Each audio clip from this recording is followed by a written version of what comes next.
Bueno, mientras arreglan el computador, muchísimas gracias a la Sociedad de Anestesia Pediátrica de México por la invitación, a la doctora Liliana Ramírez. Para mí es un honor estar acá. Tengo un cariño muy especial por México, una admiración profunda por su historia y cultura y por su tradición en anestesia y medicina.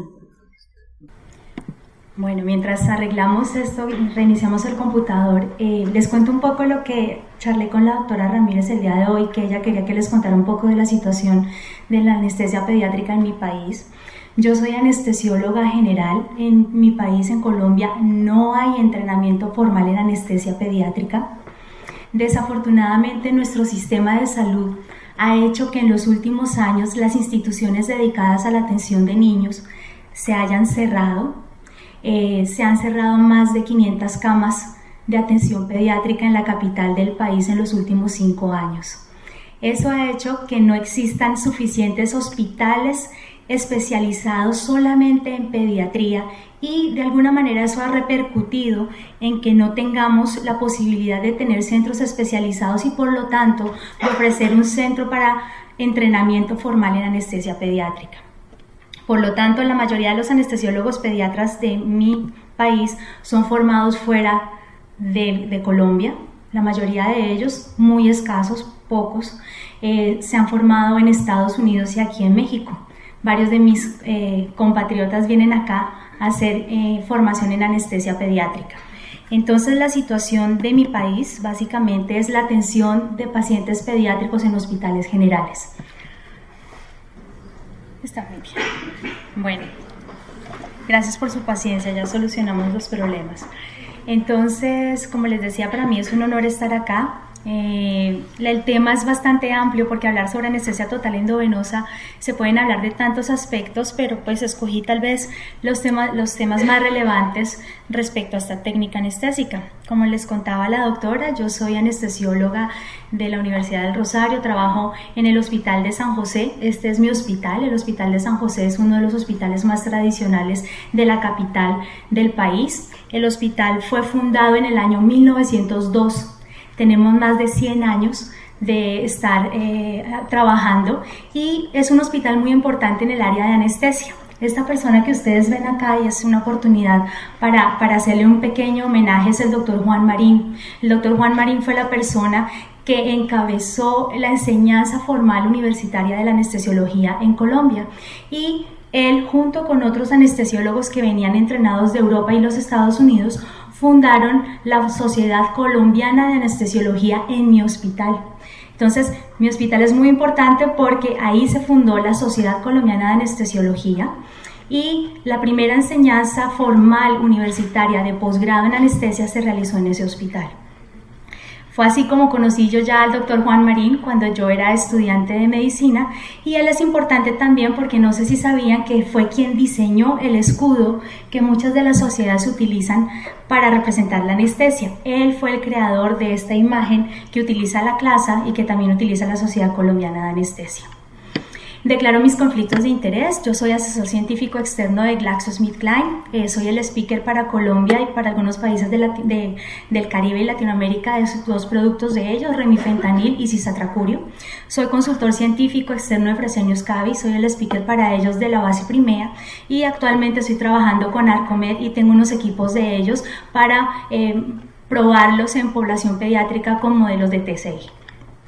Los temas que voy a tratar son estos: consideraciones farmacocinéticas, modos de administración de anestesia total endovenosa, por qué es importante que los anestesiólogos pediatras sepan de anestesia total endovenosa, cuáles son los escenarios clínicos de uso y creo que hoy en día hablar de una técnica anestésica sin hablar de seguridad es un error. Hay que hablar siempre de los temas de seguridad que están tan de moda en cualquier técnica anestésica que vayamos a dar. La TIVA en anestesia pediátrica, yo diría que más que en anestesia pediátrica, la anestesia total endovenosa no es una técnica muy popular. No sé en México, pero al menos en mi país no era muy popular hasta hace unos pocos años. En Colombia la anestesia balanceada y los inhalados dominaban el escenario de la anestesia hasta hace más o menos 5 años. era una técnica poco utilizada. Creo que hoy en día se está utilizando más. Como decía la doctora Ramírez, tuvimos la oportunidad de ser sede de un Congreso Mundial de Anestesia Total Endovenosa, lo cual reactivó el interés académico de los anestesiólogos por esta técnica. Sin embargo, no es infrecuente que uno encuentre anestesiólogos que nunca han usado una técnica total endovenosa. Y eso creo que es bastante usual en todos los países, que haya personas que jamás hayan utilizado esta técnica, y especialmente si son anestesiólogos que se dedican a niños.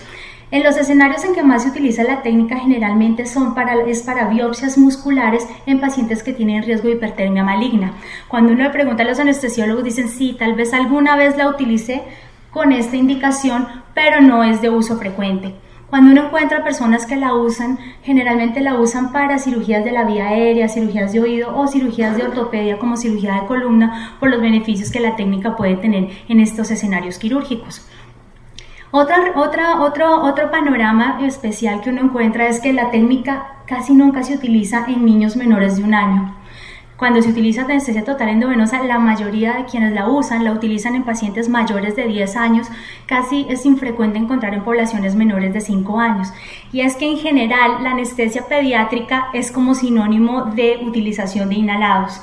Las personas vienen preacondicionadas que niño es igual a sevoflurane, y se los digo con conocimiento de causa porque he visto varios de mis colegas que llega el niño de la habitación en piso o de urgencias con un acceso venoso que está permeable, y uno los ve luchando con el niño con la máscara intentando hacerles una inducción inhalatoria porque no tienen en su esquema mental de manejo la posibilidad de utilizar una técnica total endovenosa. Por ahí veo risas porque eso pasa, y pasa con frecuencia, lo he visto y lo he vivido, y eso es porque desconocen la importancia y las ventajas que la anestesia total endovenosa puede tener en los pacientes pediátricos. La inducción es definitivamente mucho más rápida y más amable, excepto por el dolor del propofol. La acción es independiente de la ventilación alveolar y la inducción es mucho más fácil y rápida. La calidad del despertar y la recuperación es mucho mejor. No hay polución ambiental y laboral, no es el tema de lo que voy a hablar, pero muchas veces nosotros nos preocupamos porque al paciente le vaya bien y porque la institución de salud tenga unos costos razonables, pero nunca pensamos en nuestra exposición crónica a los agentes inhalados. No pensamos en si se están tomando las medidas de medición de partículas por millón de los inhalados en salas, si el sistema de evacuación de gases es el adecuado, y estamos expuestos crónicamente a medicamentos que sabemos y los estudios muestran pueden estar relacionados con muchas enfermedades, entre esas autoinmunes, y esta técnica nos permite protegernos laboralmente de alguna manera. Hay una menor incidencia de náusea y vómito, y eso está claramente relacionado con la sensación de bienestar del paciente en el postoperatorio. Hay una mayor estabilidad hemodinámica, un mejor control de la respuesta neuroendocrina al estrés. La administración puede llegar a ser más exacta cuando uno está compartiendo con los cirujanos las vías de administración, como el caso de los inhalados en cirugía de tórax, cirugía de laringe, cirugía de la vía aérea, en la cual la administración puede ser inexacta, además de que estamos sometiendo al cirujano a contaminación del inhalado que estamos administrando. Tiene efectos positivos, claramente positivos, en pacientes neuroquirúrgicos, facilita el monitoreo, como el caso de los potenciales evocados somatosensoriales. En los pacientes con hipertermia maligna es una indicación. En los pacientes que están en riesgo con miopatías o con distrofias neuromusculares también facilita muchísimo los procesos de sedación, tanto en salas de cirugía como fuera de salas de cirugía, y pues esto lo hace una técnica muy ventajosa.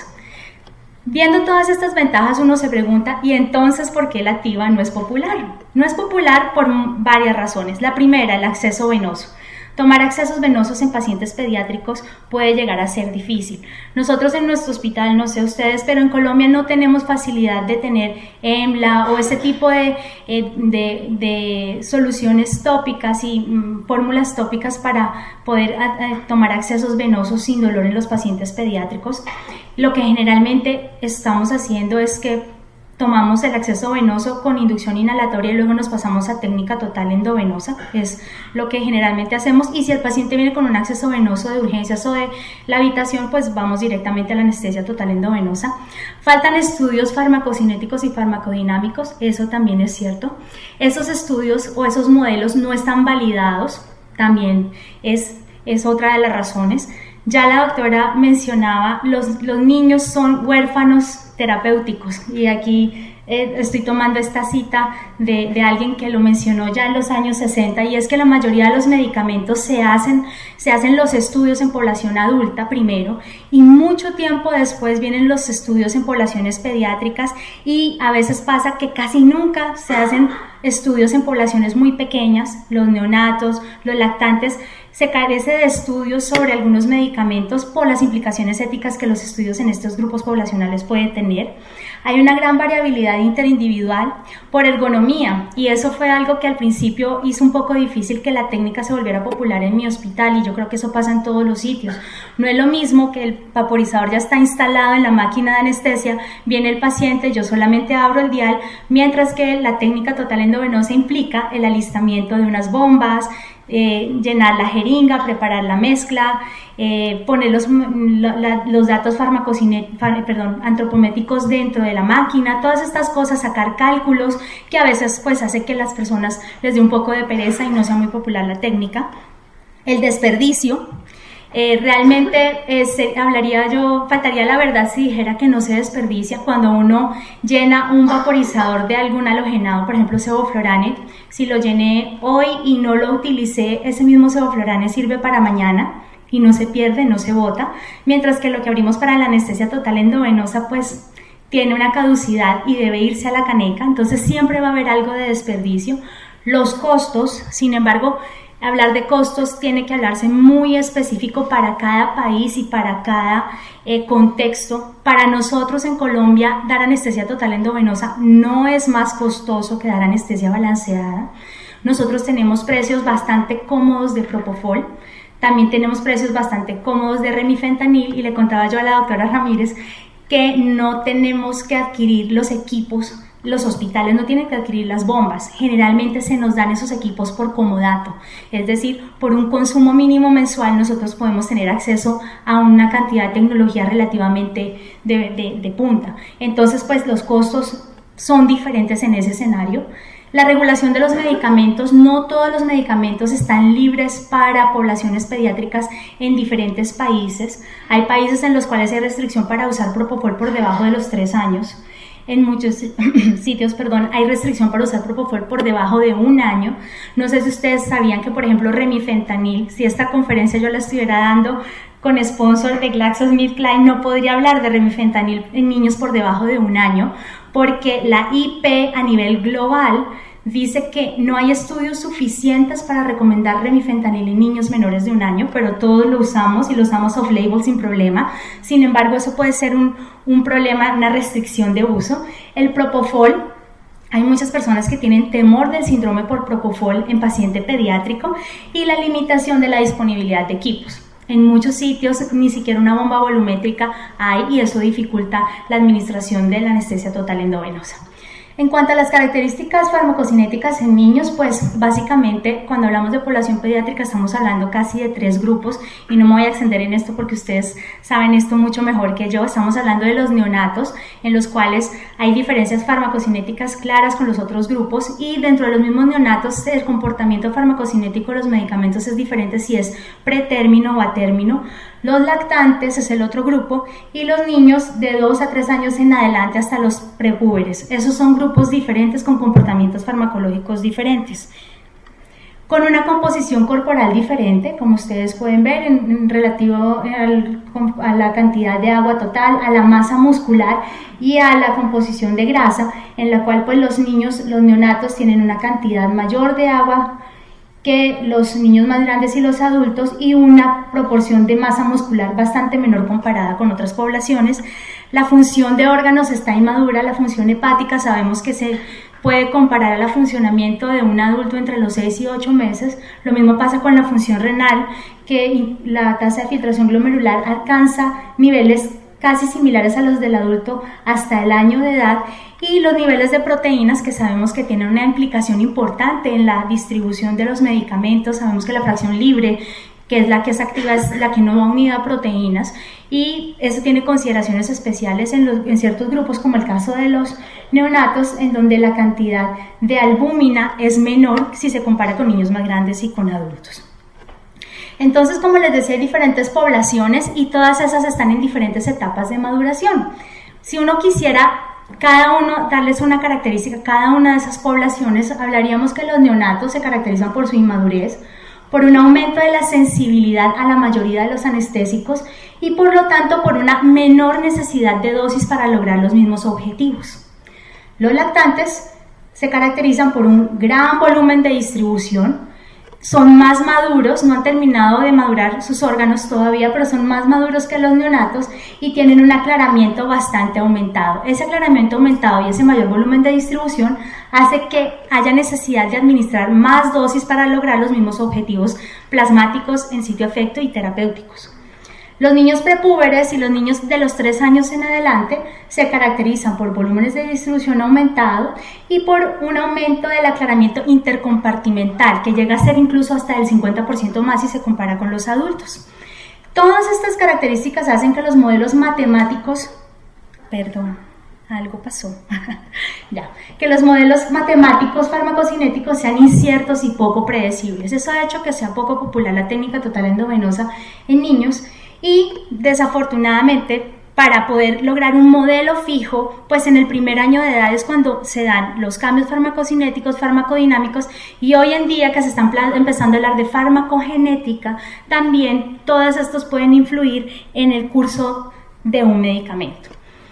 Como ustedes recuerdan, pues los modelos farmacológicos se desarrollan la gran mayoría de los medicamentos están descritos con modelos tricompartimentales. Y pues esos modelos tricompartimentales describen 3 volúmenes, un volumen 1 que es el compartimento central, que es el ricamente vascularizado de órganos como el corazón, los pulmones, que se describe como B1, un B2 que es un compartimento que se equilibra rápidamente porque tiene una adecuada perfusión, y un B3 que es un compartimento de equilibrio lento que corresponde a órganos poco vascularizados, poco irrigados y que generalmente tienen que ver con la grasa. Si ustedes ven, pues esto en cada etapa del desarrollo de un niño, esta proporción de compartimentos va cambiando.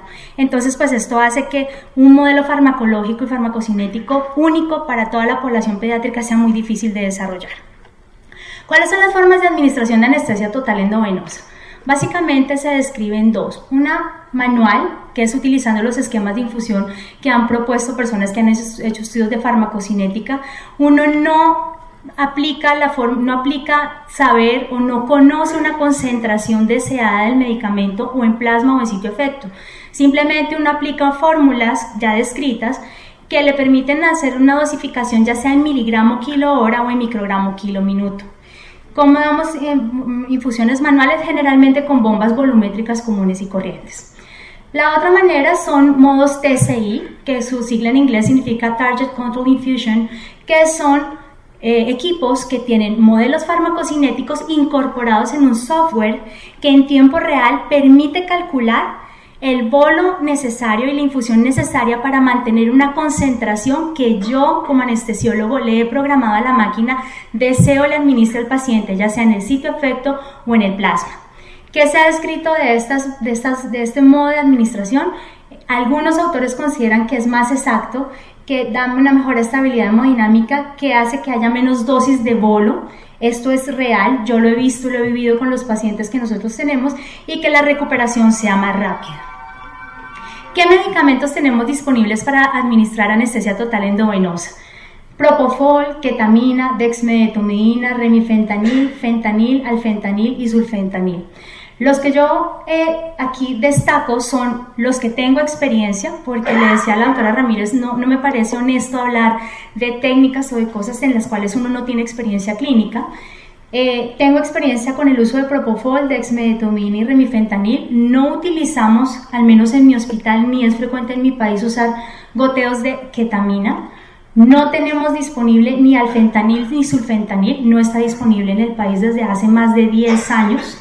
Y fentanil hace mucho tiempo no lo usamos en infusiones porque remifentanil es el opioide que más se utiliza tanto en técnicas balanceadas como en técnicas totales endovenosas. Hablemos entonces de la administración de propofol en población pediátrica. Recordemos una breve recordación de la farmacología del propofol. Recordemos que es un derivado de los alquifenoles que entró a la práctica clínica a finales de los años 70, que tuvo diferentes formulaciones, el cremofor, algunas formulaciones que tenían compuestos como el bisulfuto, que produjo reacciones de hipersensibilidad, reacciones alérgicas, broncoespasmo, y que actualmente en la mayoría de los países se comercializa con aceite de soya, glicerol, fosfato de huevo y no sé en México, pero al menos en Colombia se utiliza como se utiliza en Europa y en Estados Unidos la presentación con antimicrobiano para que se pueda utilizar, tengamos viales de múltiples dosis y que se pueda utilizar el medicamento durante el día si se mantiene a temperatura ambiente. Tenemos una formulación que es la que usamos en mi hospital al 1%, que tiene triglicéridos de cadena media y triglicéridos de cadena larga. Esta formulación se ha descrito produce menor ardor a la inyección y esa es la que nosotros actualmente estamos usando. Como les decía, es estable a temperatura ambiente. Es importante saber que si lo van a diluir en lo que es compatible el propofol para diluirse es en dextrosa en agua destilada al 5%, no se debe diluir y no se recomienda que se diluya en ninguna otra solución. Sabemos que se metaboliza por conjugación. Entonces uno esperaría que en poblaciones pediátricas pequeñas, neonatos y lactantes hubiese una alteración por la inmadurez de la función hepática del metabolismo del propofol, pero sabemos también que hay metabolismos extrahepáticos del propofol como el que se ha descrito en riñón, en intestino delgado y en pulmones. De hecho, este último está permitiendo que se desarrollen técnicas de medición en tiempo real de propofol en aire expirado en los pacientes para tener concentraciones en aire expirado de propofol y poder hacer correlaciones con las concentraciones plasmáticas que uno está aplicando. Eso creo que va a ser el futuro de poder nosotros saber en qué estamos con los pacientes a los cuales se les administra propofol. Y sabemos que es un medicamento de excreción renal. ¿Cuántos modelos para niños se han descrito de propofol? Estos son algunos. Aquí me faltan algunos que no coloqué porque no son tan populares. Tal vez de estos los más populares es el MARCH pediátrico, Cataria, Short, Absalon, que fue el que desarrolló el pedadfusor, y el de Schottler. Cuando uno ve todos esos modelos, uno se pregunta, ¿cuál es el mejor? Entonces, para saber cuál es el mejor, uno tiene que saber cuáles son las características ideales para un modelo farmacocinético en pacientes pediátricos. Una es la utilización de diferentes covariables, es decir, la mayoría de los modelos que yo les presenté utilizan casi siempre como única covariable el peso. Y ya ahí empezamos a tener problemas, porque nosotros sabemos que en niños la dosificación y la farmacocinética de los medicamentos se describe generalmente a través de alometría, que describe que hay una relación no lineal entre el tamaño y la función. Y se deberían utilizar escalas alométricas que no solamente se utiliza la alometría, sino que incluyan además maduración del aclaramiento y función de los órganos como covariables para describir el modelo farmacocinético. Hasta la fecha no hay ningún modelo farmacocinético que incluya estas tres covariables. Escalas alométricas, maduración de los órganos y maduración del aclaramiento y funcionamiento de los órganos.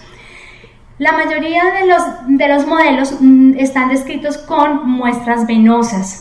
Y todos sabemos que un modelo farmacocinético es mucho más confiable y más adecuado si las muestras son arteriales y necesita una serie de muestras, unas muestras seriadas suficientes. Hay modelos que, por ejemplo, en los primeros 10 minutos no toman ni una sola muestra. Eso hace que el volumen de distribución, que todas las variables farmacocinéticas sean diferentes entre los modelos entre sí. Y lo más ideal o lo ideal de cualquier modelo farmacocinético, porque a mí realmente no me interesa tanto las concentraciones en plasma o en el sitio de efecto, sino qué le pasa a mi paciente, ¿sí? ¿Qué necesito yo para que el paciente tenga una respuesta anestésica que es la que yo espero? Y eso es una integración de un modelo farmacocinético farmacodinámico que desafortunadamente también está carente en los pacientes pediátricos. Cuando uno quiere revisar, pues bienvenidos a la inmensa literatura donde cada uno dice que un modelo es mejor que el otro y luego sale la siguiente publicación que dice que esa publicación anterior estaba equivocada y que es mejor otro, y así varias de ellas que les muestro acá, que cuando uno las resume y evalúa y mira la manera como se evalúan los modelos, pues saca ciertas conclusiones que pueden llegar a ser un poco decepcionantes, pero no es mi interés que se decepcionen por la anestesia total endovenosa, pero pues hay que ser realistas. Cuando uno evalúa los modelos, los puede evaluar de dos maneras: una evaluación farmacocinética y una evaluación farmacocinética farmacodinámica. La mayoría de los estudios, cuando hacen evaluación farmacocinética, evalúan el error de desempeño, la mediana del error de desempeño y la mediana absoluta.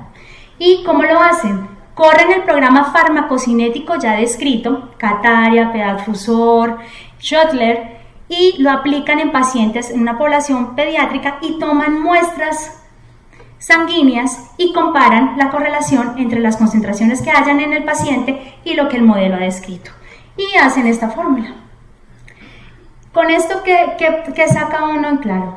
Que cuando uno tiene una mediana de desempeño de error entre menos 20% y 20%, el modelo es aceptable. Y cuando la mediana de error de desempeño absoluto es menor del 30%, el modelo es aceptable. Esa es una manera de verlo, farmacocinética. Cuando es farmacocinética y farmacodinámica, entonces yo tengo dos maneras, a grosso modo, de evaluar un modelo farmacológico. Uno es la aproximación clásica farmacocinética farmacodinámica, que es que hago un modelo individualizado para cada paciente de la población de mi estudio. Es decir, hago muestras seriadas y hago seguimiento ya sea con BIS, con entropía, y para cada individuo creo un modelo farmacocinético y farmacodinámico, lo construyo a través de los hallazgos que tengo en el estudio. La otra opción es, como a veces no es fácil tomar tantas muestras, no sé acá, pero al menos en Colombia no es fácil medir niveles de propofol o niveles de remifentanil. Entonces lo que hace uno es correr un modelo farmacocinético ya previsto, aplicárselo a la población que uno está estudiando y ver el comportamiento farmacodinámico y la correlación entre la farmacocinética del modelo que yo escogí, Kataria, Pedalfusor, el que sea, y el modelo y la farmacodinamia, es decir, lo que yo estoy viendo como respuesta anestésica de mi paciente. ¿Cuáles son las conclusiones cuando toda esa literatura que les mostré uno la analiza y ve los resultados? Este estudio es el estudio que hizo Sepúlveda de Cortines, que está publicado en el British Journal of Anesthesia del año 2011, en el cual, qué pena con ustedes, aquí por error de la pantalla no se ve muy bien, pero se ve la mediana y la mediana absoluta, y ve como Short, Kataria, Pedalfusor y March están dentro de los límites aceptables de ambas variables para determinar que un modelo farmacocinético es aceptable. Algunos más o algunos son mejores que otros. Definitivamente Short, que es un estudio que fue publicado en población china, según este análisis tiene un muy buen comportamiento, y Kataria, Pedalfusor, miren cómo está entre menos 20 y 20 y menor de 30%, las dos maneras de analizarlo, y son modelos aceptables para utilizar en niños. Sin embargo, cuando se hacen otros estudios, y esos estudios los han hecho básicamente los grupos de Servin y aquí está Coppens, que están publicados en Anesthesiology e involucran la parte farmacodinámica. Aquí en este último está involucrado,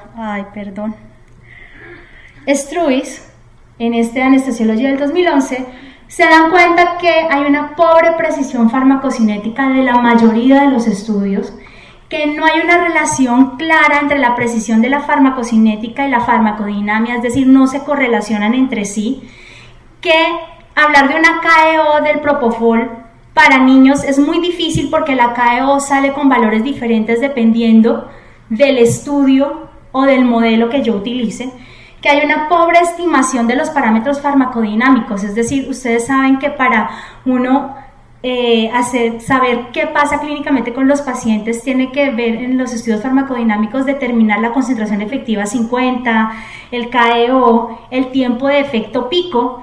Y como todos los valores son diferentes entre los diferentes estudios que están en la literatura, no coinciden entre sí, que Kataria es bastante inexacto y sesgado, y la mayoría de los estudios han utilizado Kataria como modelo a seguir, que el pedalfusor es relativamente aceptable y algo que causa bastante curiosidad, y es que Schneider, que no fue descrito para niños, funciona bastante bien en niños prepúberes, ¿cierto? Desde el punto de vista farmacodinámico, porque es muy inexacto farmacocinéticamente hablando. Entonces, ¿qué pasa? Que hay muchos problemas de los modelos farmacocinéticos y farmacodinámicos del Propofol. ¿Por qué? Porque hay pocos modelos que involucren la parte farmacodinámica, todos se limitan a análisis solamente la parte farmacocinética y vuelve y juega. Yo lo que necesito es no cuánto tiene de niveles en sangre, sino qué le está pasando al paciente. Esa es la parte clínica que yo como anestesiólogo necesito.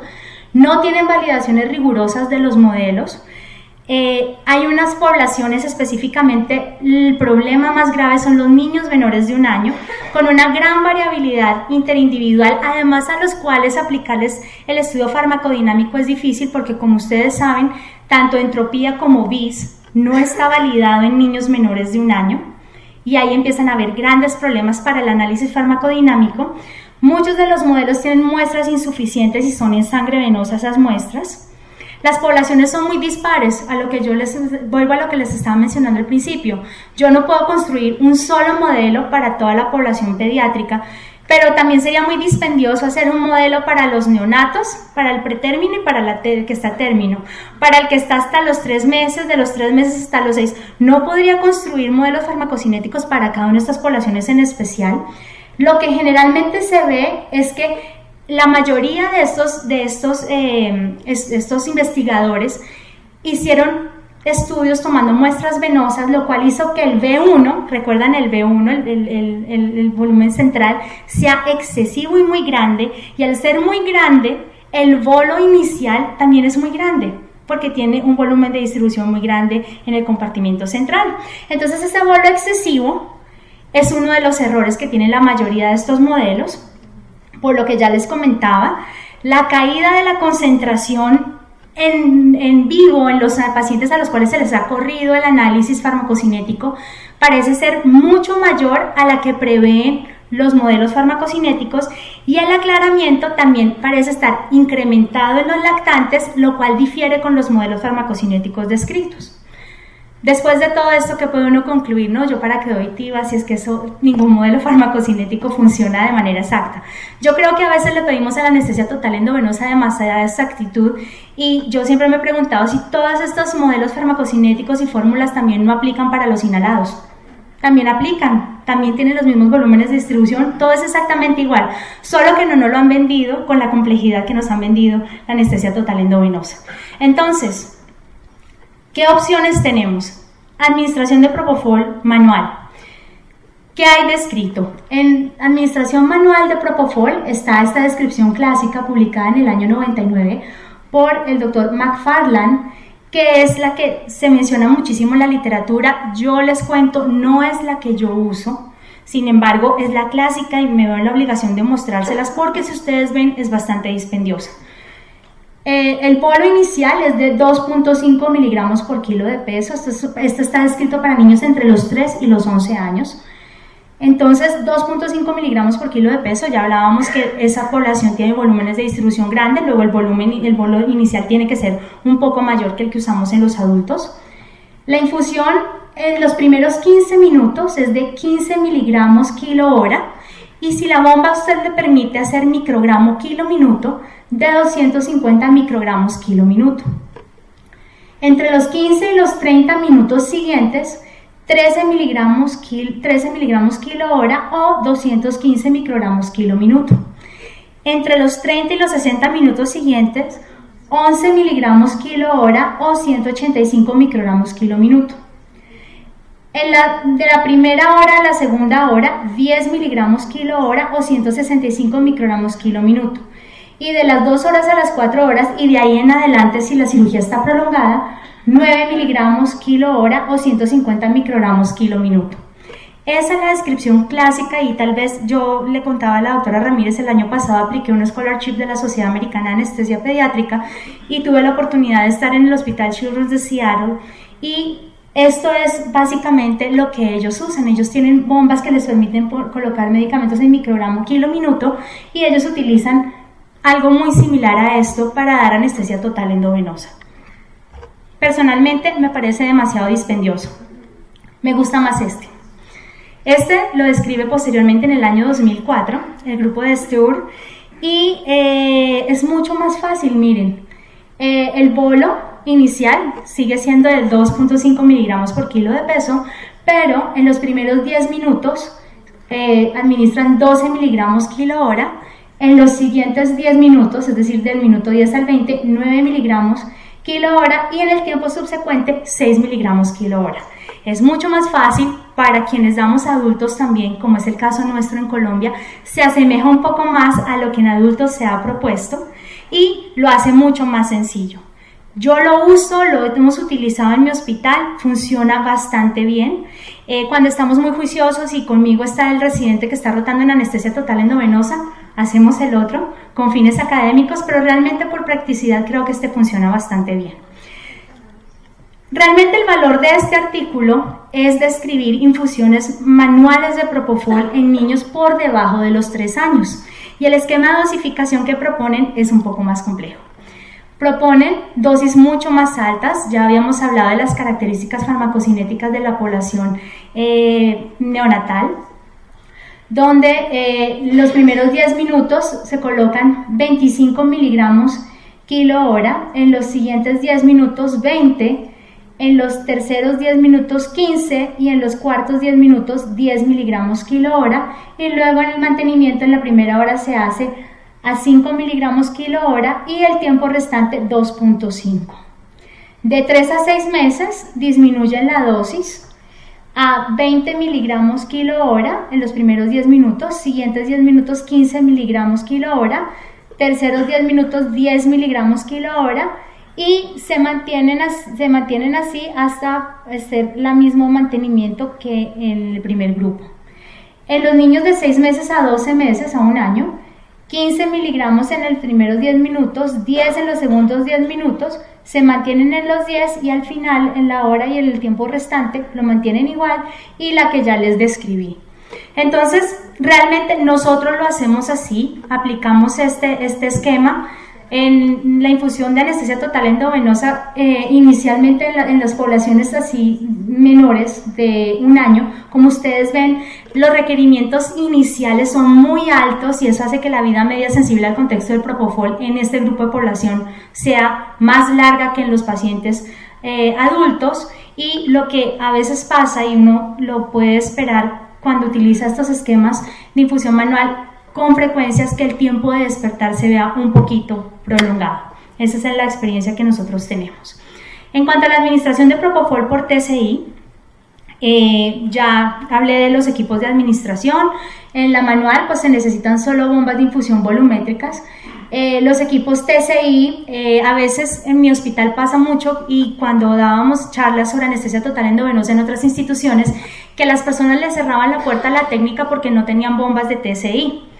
Y pues no sé si ustedes tenían conocimiento que en Estados Unidos no hay bombas de TCI. Toda la TIVA que se da en Estados Unidos es exclusivamente manual, porque la FDA no tiene aprobados los equipos TCI. Y lo último que alguna vez tuve oportunidad de hablar con el doctor Schaefer es que están en un proceso todavía largo para que las bombas de TCI sean aprobadas por la FDA. Eso significa que toda la anestesia total endovenosa que se da en los Estados Unidos se da manual.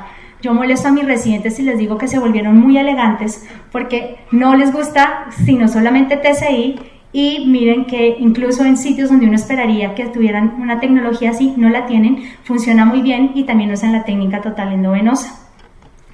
¿Qué ventajas puede tener la TCI? Realmente yo les confieso, yo veo una ventaja como herramienta docente, porque la pantalla te muestra cómo está haciendo la concentración y te grafica las concentraciones a nivel plasmático en sitio efecto y eso, que una imagen vale más que 1000 palabras, hace que los residentes entiendan mucho mejor los conceptos de farmacocinética.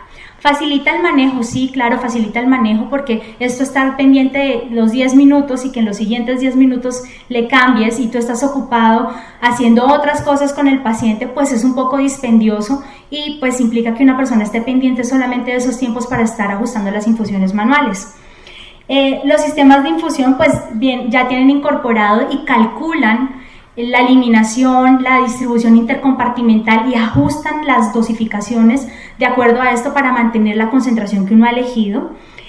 Calcula el bolo de la infusión. Cuando uno cambia la dosis, recalcula la infusión a administrar.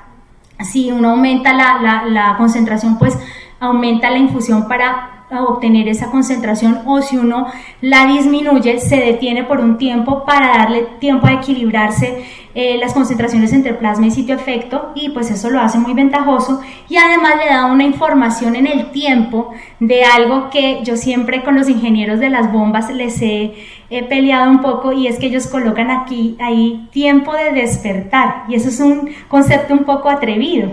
Uno más bien coloca es tiempo para que la concentración en sitio efecto sea tanto. En nuestro caso, 2, por ejemplo, que es como yo tengo programadas mis bombas, porque los estudios farmacocinéticos dicen que en ese tiempo, que con esa dosificación o 1.8, generalmente los pacientes empiezan a tener despertar.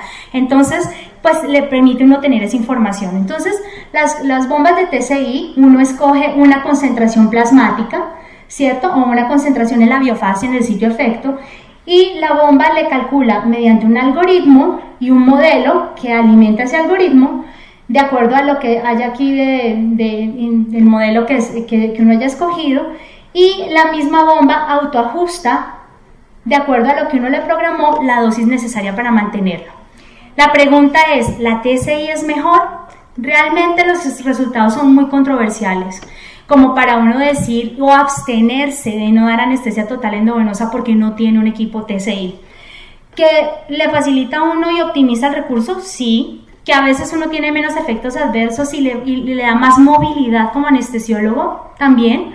Pero no hay estudios suficientes en niños para decir que el TCI es mejor que la infusión manual.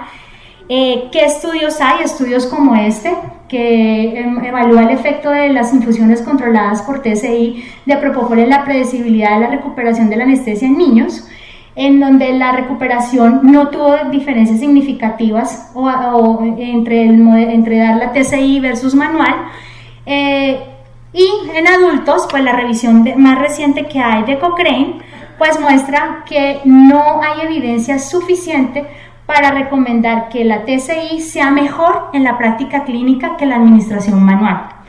Entonces ese paradigma de que sin TCI no doy anestesia total endovenosa hay que derrumbarlo, no es indispensable. Entonces no nos amarremos a que si no lo tenemos, no lo hacemos. Obviamente hay opciones mucho más elegantes, no la tengo disponible en mi hospital, por eso que son los modelos de los closed loops, que son básicamente con infusiones controladas por TCI, que a la bomba, al computador de la bomba, a un computador va conectado un monitor que me está midiendo la parte de la hipnosis, y en el caso de los analgésicos, y aquí hay un gap grande, aquí hay poco desarrollo en esta área, pero en el caso del componente hipnótico, ya sea el BIS o la entropía, hay una medición del efecto clínico de lo que yo estoy haciendo, y esta información alimenta un computador que hace un feedback de control a la bomba y ajusta casi que en tiempo real la dosificación que se está haciendo del paciente. En mi país hay alguien que está estudiando esto, ya desarrolló un closed loop y tiene desarrollada la tecnología. Sin embargo, no está disponible aún. Y ya hay estudios de closed loop en pacientes pediátricos. Este es el único al menos que yo conozco, pero creo que estamos muy lejos de esto. ¿Cómo lo hacemos nosotros? Y por eso les decía que yo siempre prefiero hablar de algo que yo sí haga en mi práctica clínica. ¿Cómo hacemos en mi hospital? Nosotros damos TIVA manual. Y dentro de la formación académica de nuestros residentes pensamos que es fundamental que sepan dar TIVA manual. Es más o menos, yo siempre les digo, te acostumbraste a manejar un Mercedes-Benz y sales del hospital y no hay Mercedes y no sabes manejar. Entonces ellos deben estar en la capacidad de dar una anestesia total endovenosa de manera manual. Tenemos estos dos equipos. Tenemos una bomba Fresenius Pilot que podemos poner el propofol puro y lo damos con miligramo kilo hora utilizando las fórmulas que yo ya les mencioné. Tenemos unos equipos Baxter en los cuales diluimos el propofol y administramos en forma de microgramo kilo minuto. para que sepan usarlo de ambas maneras y correlacionen. A veces a los médicos las matemáticas simples nos dan duro, pasar de miligramo kilo hora a microgramo kilo minuto. Aquí el problema que yo le veo es el desperdicio. Realmente estas bombas tienen equipos de venoclisis muy largos, se desperdician más o menos 20-22 centímetros por la purga, pero pues también lo usamos.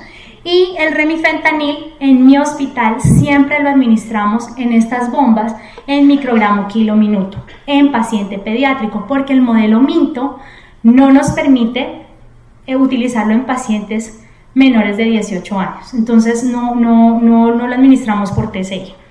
Cuando administramos el Propofol por TCI, esto es una foto de una de las salas de cirugía de mi hospital, utilizamos en niños que pesan más de 30 kilos, porque la bomba no le permite a uno bajarse de 30 kilos. Entonces, en los niños que pesan más de 30 kilos, utilizamos el modelo Schneider. Puede que el modelo Schneider está hecho para niños mayores de 16 años. La verdad, yo le hago trampa a la bomba, le digo que tiene 16 años, pero si pesa 30 kilos, lo uso y la verdad nos ha funcionado bastante bien. Y con esta literatura que hemos revisado, donde el modelo Schneider farmacodinámicamente se comporta muy bien en población prepuber, pues nos ha dado la razón de que funciona bastante bien en este grupo poblacional y así lo usamos. Yo les contaba que tiene esta ventaja de poder uno ver y mostrarle a los residentes las curvas, las concentraciones plasmáticas, de la concentración en el sitio efecto. Entonces me parece que es una herramienta docente muy apropiada. Cuando damos niños con Propofol por TCI, utilizamos, perdónenme, estas bombas son de Arcomed, que tienen dos protocolos para niños. Tienen Propofol, protocolo Cataria. Les confieso, no lo uso casi, lo he usado en algunos pacientes y en los tiempos de despertar son bastante prolongados. Además, me desilusionó mucho ver que esas revisiones que yo les mostraba de farmacocinética y de integración farmacocinética farmacodinámica mostraban que el modelo Cataria era inexacto y sesgado.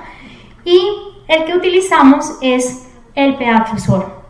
Este equipo tiene una modificación para utilizar Pedalfusor en niños menores de 3 años. Tiene delimitación de peso 3 kilos y de talla 30 centímetros. Entonces realmente para un gran grupo de población pediátrica funciona bastante bien. En edad tiene de límite 1 año, no viene en meses, ningún modelo viene así. Digamos que este está validado y se ha validado en la literatura para niños menores de 1 año y nos funciona bastante bien. Aquí se ve oscuro porque estábamos en una cirugía de oftalmología, entonces teníamos la luz apagada.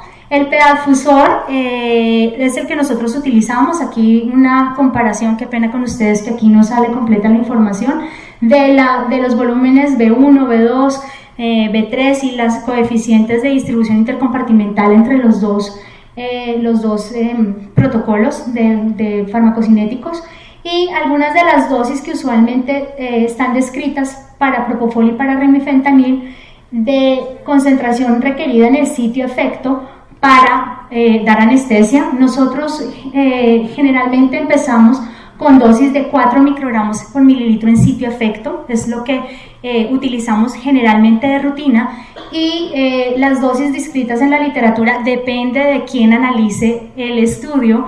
En general están en estos rangos entre 3.5 y 4.2 microgramos por mililitro.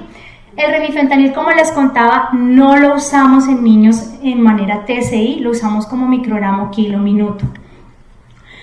Entonces eso es lo que nosotros hacemos. Tenemos esas 3 maneras de administrar anestesia total endovenosa. Lo hacemos en qué pacientes. Generalmente una manera, y le contaba yo a la doctora Ramírez, de aumentar el uso de anestesia total endovenosa en nuestro hospital fue hacer que algunos procedimientos se volvieran indicación de uso de la técnica.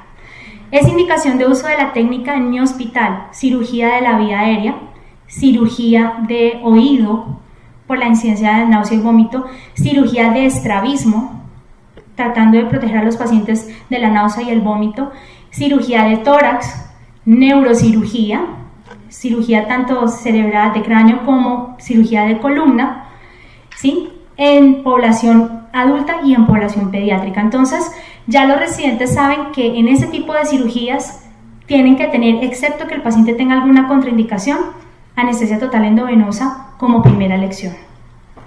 En cuanto a algunos problemas del propofol, yo les contaba que esto podía limitar el uso. Es el síndrome por infusión de propofol, que sabemos que es más frecuente en pacientes pediátricos. Es muy raro, pero es fatal, y al ser fatal pues genera miedo. No está descrito en pacientes en anestesia, por ahí hay alguna descripción, pero realmente es muy bizarra como para relacionarlo con anestesia. Está descrita en las unidades de cuidado intensivo, es fatal porque produce una disfunción orgánica múltiple, rabdomiolisis, falla cardíaca, falla renal, acidosis metabólica, y está relacionada con infusiones por encima de las 48 horas en dosis altas en los pacientes pediátricos críticamente enfermos, y parece estar relacionado con un desacople de la cadena respiratoria, y por eso es que siempre va a seguir siendo un enigma y un potencial riesgo el paciente que no sabemos si tiene enfermedad mitocondrial o no. Esos pacientes que se presentan con debilidad neuromuscular y el neurólogo no sabe bien si es una distrofia neuromuscular o que tiene una enfermedad mitocondrial que le está ocasionando esa debilidad muscular, y si es distrofia muscular pues estoy en riesgo de que me presente una hipertermia maligna, pero si el problema es mitocondrial estoy altamente expuesto a que me haga un síndrome por infusión de propofol. Entonces ahí sigue siendo un dilema, pero hay que tenerlo presente. Algo que se ha descrito es que las dietas bajas en carbohidratos en la unidad de cuidado intensivo podrían ser responsables de que los niños desarrollen, además del tiempo de infusión y de la dosis, con mayor frecuencia el síndrome por propofol. Y lo que sí está claro es que en anestesia seguro, y como les decía, excepto un caso que no es muy claro, no está descrito. En cuanto al remifentanil, yo hoy descubrí en el almuerzo con la doctora Liliana que ustedes no lo usan ampliamente. Yo le decía a ella que en Colombia anestesia general sin remifentanil ya se nos olvidó cómo se hace. Cuando nosotros damos remifentanil todo el tiempo en anestesia balanceada, es lo que generalmente se usa, que es anestesia inhalada y asociada a remifentanil para mantenimiento analgésico de los pacientes en anestesia. En anestesia total endovenosa también. El modelo Minto pues es el que está descrito para remifentanil. Como les decía, no es de niños. Hay algunos que han hecho descripciones, pero ninguno de estos modelos está incorporado en una máquina de TCI. Nosotros lo usamos en infusión manual, microgramo kilo minuto. Es un opioide muy potente. Realmente es muy potente y tiene condiciones que para muchos, y yo lo manifiesto así, es un opioide realmente ideal por sus características farmacocinéticas.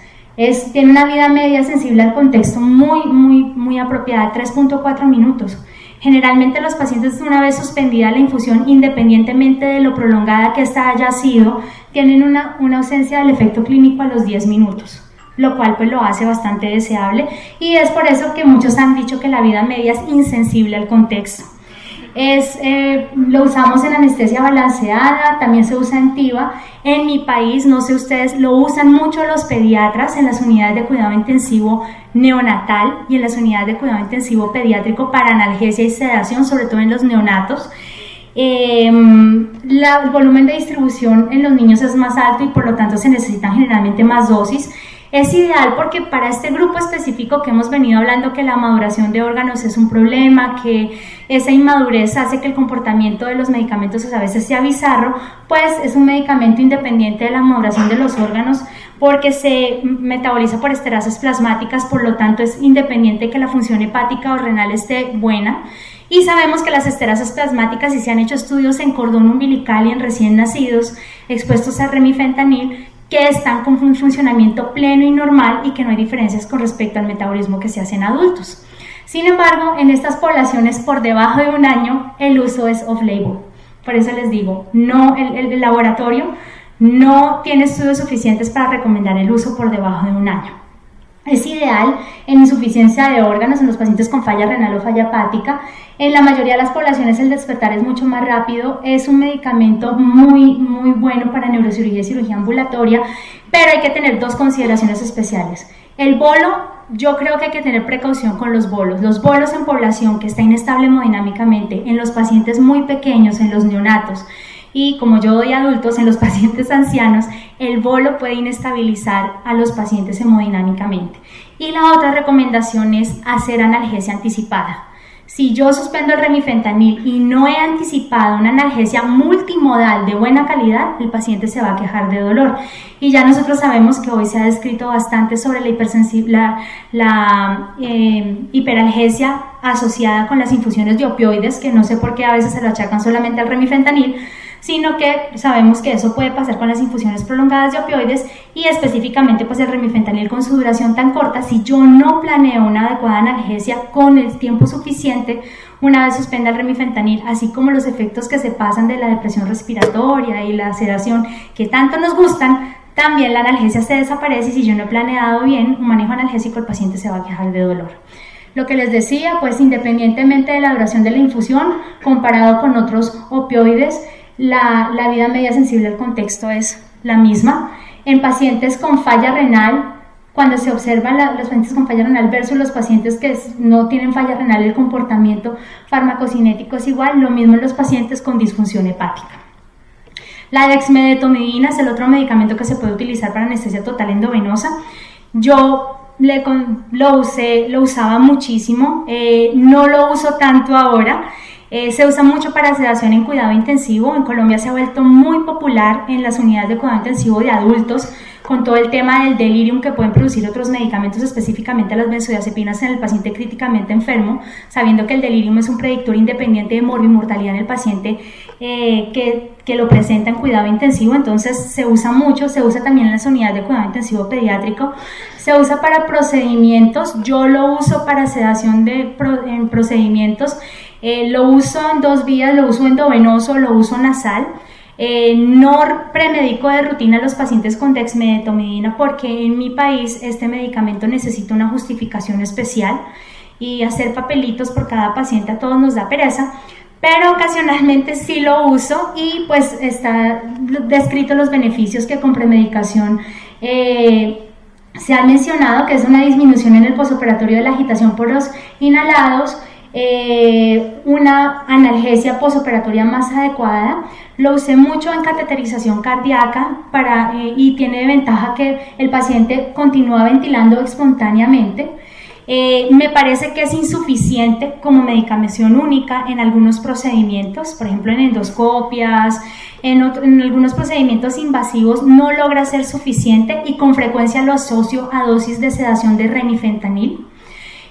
Con el uso que hacemos de medicamentos por TCI, lo que realmente estamos haciendo ahora es sedar los pacientes con propofol remifentanil con la TCI en dosis de sedación. Entonces realmente la dexmedetomidina no la estamos utilizando tanto, sí la usamos pero no con la misma frecuencia que antes. ¿Qué aplicaciones clínicas prácticas de TIVA en pediatría? Y ya pasamos la parte más aburrida, algo más movido y más emocionante. La TIVA definitivamente hay que saberla dar por los pacientes con hipertermia maligna. Es una indicación clara. Yo sé que en pacientes hispanos es infrecuente la hipertermia maligna, sin embargo con frecuencia nos llegan pacientes con enfermedades neuromusculares y nosotros tenemos que estar en la disposición de saber dar una anestesia para eso. Es claro, miren, esta es la página de los pacientes con hipertermia maligna de los Estados Unidos y los mismos pacientes saben que los inhalados no son seguros para la hipertermia maligna. Lo mismo que los relajantes despolarizantes, como en este caso la succinilcolina. La hipertermia maligna, uno se pregunta, ¿debemos seguir utilizando agentes inhalados en pacientes susceptibles cuando se cuenta con la posibilidad de dar TIVA? Y la respuesta es no, y esa es la respuesta que la mayoría de los autores mencionan. Si uno sabe que puede haber problemas, pues de una anestesia total endovenosa. La TIVA también es una alternativa para fuera de salas de cirugía, para anestesia en consultorio. En nuestro país se ha vuelto muy frecuente las sedaciones en consultorio, las sedaciones para odontología, para oftalmología, para dermatología. Anestesia para radiología, nosotros hacemos mucho anestesia en TAC y en resonancia magnética nuclear. Desafortunadamente nuestros equipos de TCI no tienen el dispositivo para protegerlos del magneto de la resonancia, entonces lo que estamos haciendo es colocar muchas extensiones. Nosotros tenemos extensiones que se purgan con menos de 1 mililitro y con 3 extensiones logro salirme de la puerta del resonador y funciona bien y no tengo un espacio muerto tan largo. En procedimientos de gastroenterología, en terapias de hemato-oncología, miren que para mí en la experiencia que tuve en el Children's de Seattle fue bastante llamativo ver que los procedimientos de hemato-oncología se hacen solamente con TIVA. A ellos usan propofol al fentanil y hacen muchas biopsias de médula ósea, terapias intratecales en un espacio especial en el área de oncohematología, solamente con anestesia total endovenosa.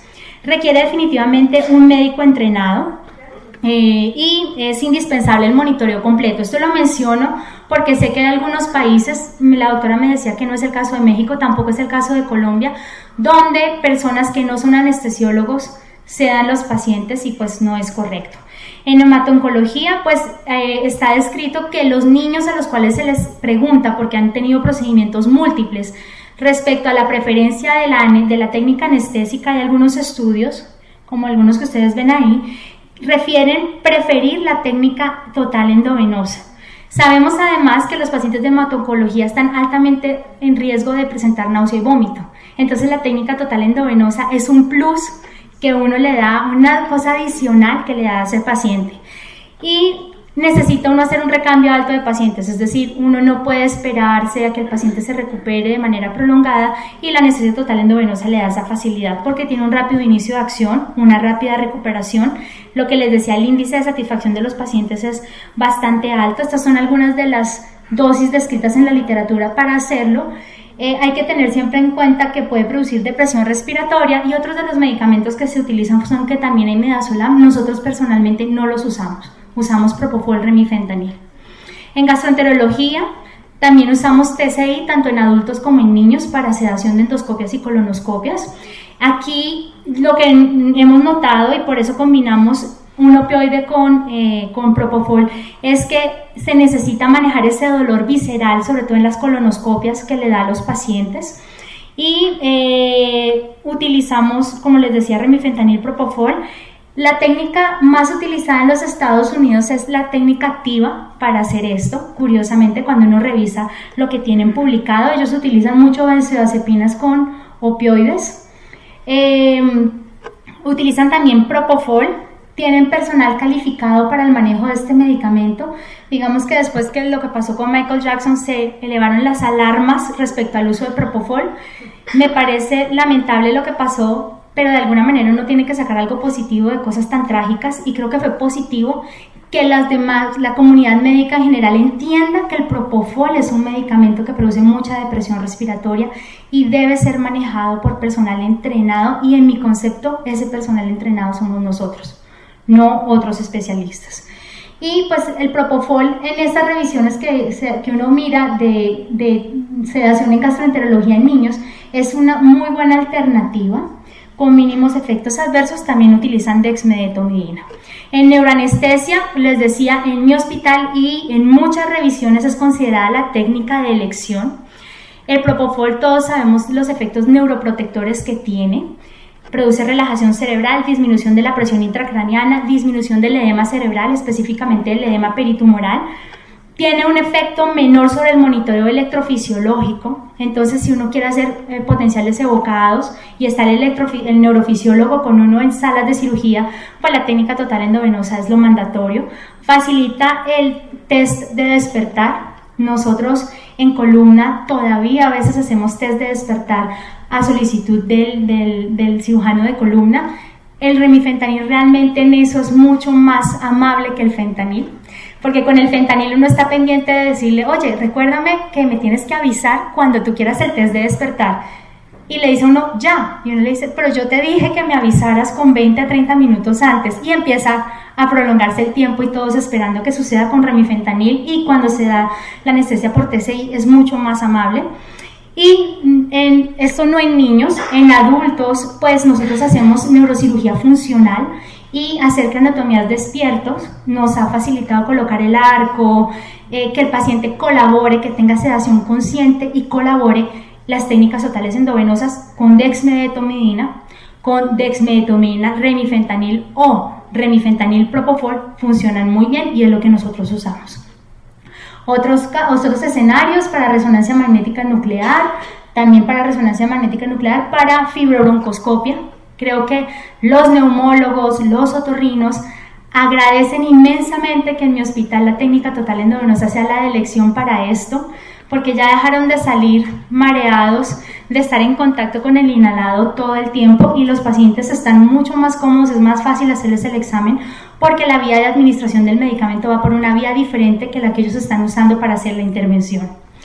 Otras cosas positivas, yo les decía respecto al delirium, este es uno de los estudios que está publicado precisamente este año, donde comparan técnica inhalada con sevoflurane versus técnica total endovenosa de propofol remifentanil y muestran que la incidencia de delirium postoperatorio en pacientes pediátricos es menor con técnica activa que con técnica inhalada.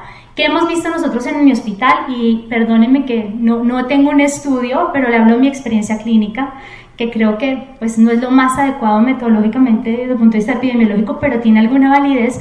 Lo que sí notamos es que los niños se despiertan mucho menos agitados, nos lo agradecen mucho las enfermeras de recuperación. No todos los estudios dicen eso, hay algunos estudios que mencionan que la incidencia de delirium es similar, pero ustedes saben que la evaluación de delirium postoperatorio en los niños es a veces muy difícil porque se puede confundir con dolor muchas veces o con otro tipo de cosas que no necesariamente son delirium, pero lo que sí todos los estudios muestran es que hay una menor incidencia de náusea y vómito, eso es muy claro y creo que es un beneficio importante para los pacientes, y hay menores requerimientos de analgésicos. Ya para terminar, y discúlpenme que haya sido tan larga esta charla, además de los problemas técnicos empezando, les decía que no me podía ir de acá sin hablar de la seguridad, porque yo espero que muchos de ustedes se animen a empezar a utilizar anestesia total endovenosa después de esta conferencia, y la seguridad es fundamental para implementar una técnica. Adicionalmente, tengo que hacer honor a alguien que insiste mucho en eso y que ha sido uno de mis mentores en el tema, que es Thomas Schneider, que es profesor honorario de nuestra universidad y de nuestro hospital y ha estado acompañándonos en este aprendizaje educativo allá en Bogotá de aprender a dar anestesia total endovenosa. Y él insiste, él me dice, no es que yo sea un suizo extremadamente cuadriculado, pero el tema de seguridad es muy importante para implementar la técnica. Entonces, para que ustedes empiecen a utilizar la técnica es muy importante que revisen los equipos antes de su uso, que los anestesiólogos tengan entrenamiento formal en el uso del equipo, porque a veces uno empieza a improvisar y empiezan a aparecer los errores. Que se verifique el adecuado funcionamiento de los equipos, y en esto nosotros pecamos al iniciar nuestro proceso de aprendizaje comprando unos equipos que mi jefe en alguna feria médica le parecieron muy atractivos porque eran de muy buen precio, chinos, y no tenían representación en el país. Entonces, ¿qué nos pasó? Que no tuvimos un mantenimiento regular por parte del fabricante, tuvimos daños, algunas bombas se quedaron paradas, otras tuvieron daños, se mandaron a reparar sin que fuera la empresa directamente porque no tenía representación en el país, y tuvimos problemas. Yo tuve un problema de un despertar intraoperatorio en una neurocirugía, en el cual no me mató el neurocirujano porque me conocía me conocía mis calidades como anestesióloga desde antes, pero si hubiera sido mi primera vez con él, yo creo que no me vuelve a aceptar en salas de cirugía por culpa de esto. Todos nuestros equipos, no solamente los de TCI, las máquinas de anestesia, las bombas volumétricas, tienen una lista de chequeo y una bitácora. Todos nosotros siempre, por rutina, cuando empezamos en salas de cirugía, abrimos la bitácora de cada equipo, le hacemos una lista de chequeo y miramos que esté funcionando bien, ponemos la hora y la fecha a la cual fue revisado, y cada equipo tiene su historial de cómo ha sido el comportamiento de él. La alimentación eléctrica del equipo. Es imperdonable que un paciente se despierte porque se acabó la batería y no nos dimos cuenta que la bomba de TCI o la bomba volumétrica no estaba conectada a fuente eléctrica y se dejó de infundir. Las alarmas siempre deben estar activadas para que le avise a uno problemas de presión, problemas de flujo. Se deben utilizar los insumos adecuados. Nosotros alguna vez tuvimos la experiencia con el doctor Thomas Schneider de hacer un taller de total endovenosa en otra institución, en la cual utilizaban jeringas que eran de diferentes tamaños, todas eran supuestamente de 50 ml, pero su tamaño y su figura eran diferentes. Y eso hace que al intercambiarlas entre sí, la bomba no la reconozca muchas veces porque no es la jeringa adecuada para el equipo de infusión que uno está utilizando. Entonces uno debe asegurarse que los insumos sean adecuados, normalizar y estandarizar los procesos, ¿sí? Nosotros tenemos estandarizados los procesos y para eso hacemos educación médica continuada. Nosotros nos enseñamos entre nosotros mismos, hacemos jornadas periódicas anuales que reportamos y que hacemos en el servicio de anestesia, de enseñanza y de recordación de los protocolos de manejo, y los socializamos periódicamente. Es decir, en mi hospital todo el mundo prepara el remifentanil para bomba volumétrica igual. Nadie lo hace diferente. Todo el mundo prepara el remifentanil para TCI exactamente igual. No es como a mí me gusta, como al doctor tal le gusta, no, así es y así es por protocolo. ¿Por qué? Porque creemos que el lenguaje común facilita el trabajo y minimiza la equivocación. Etiquetamos las jeringas, ¿sí?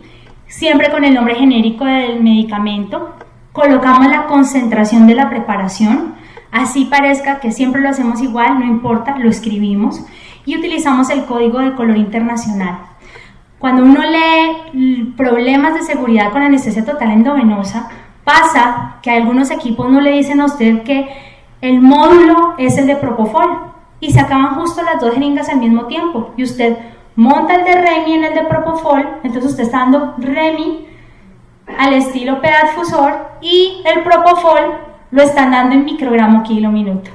Esto es un error muy grave. Entonces, la distinción de color y además que la bomba le diga a uno, los equipos nuestros tienen eso, cuando uno monta la jeringa le dice, esto es una jeringa de Propofol, ¿está seguro? Y usted selecciona sí, y le hace esa recordación. Equipos que tengan esas pequeños detalles de seguridad son muy importantes, es decir, a la hora que ustedes adquieran un equipo, pidan que tengan ese tipo de cosas.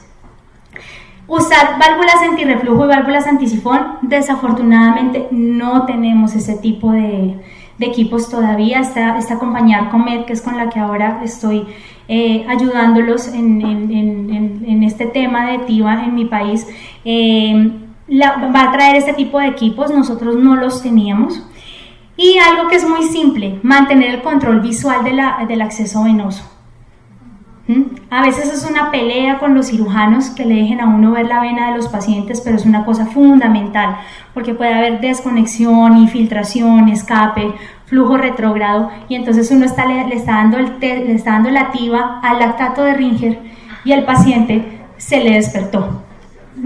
Suena con risa, pero nosotros tuvimos un incidente. Nosotros estamos con acreditación internacional y pues tenemos revisión de incidentes. Tuvimos un incidente bastante desagradable este año por eso.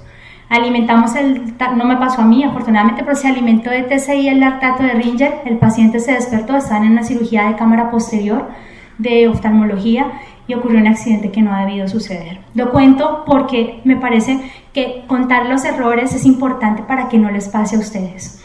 Entonces, etiquetamos nuestras infusiones. Esto es lo que yo les mencionaba. Mire cómo se pueden desconectar, porque estas llaves, que me imagino son las mismas que ustedes tienen, no empatan bien, se están soltando.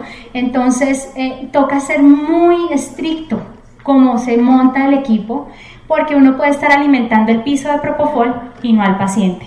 Esto es algo que los detractores de la anestesia total endovenosa siempre aducen, ¿no?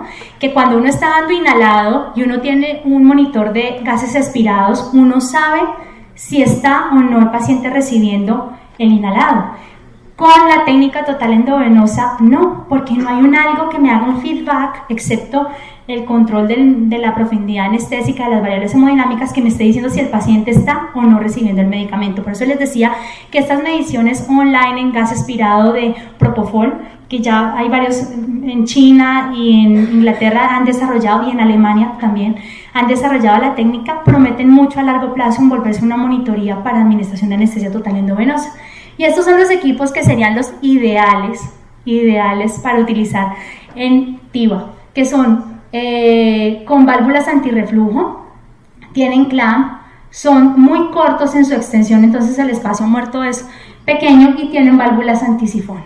Entonces esto evita desconexiones, evita flujos retrógrados, evita que a uno le esté dando anestesia a la venoclisis y al lactato de Ringer.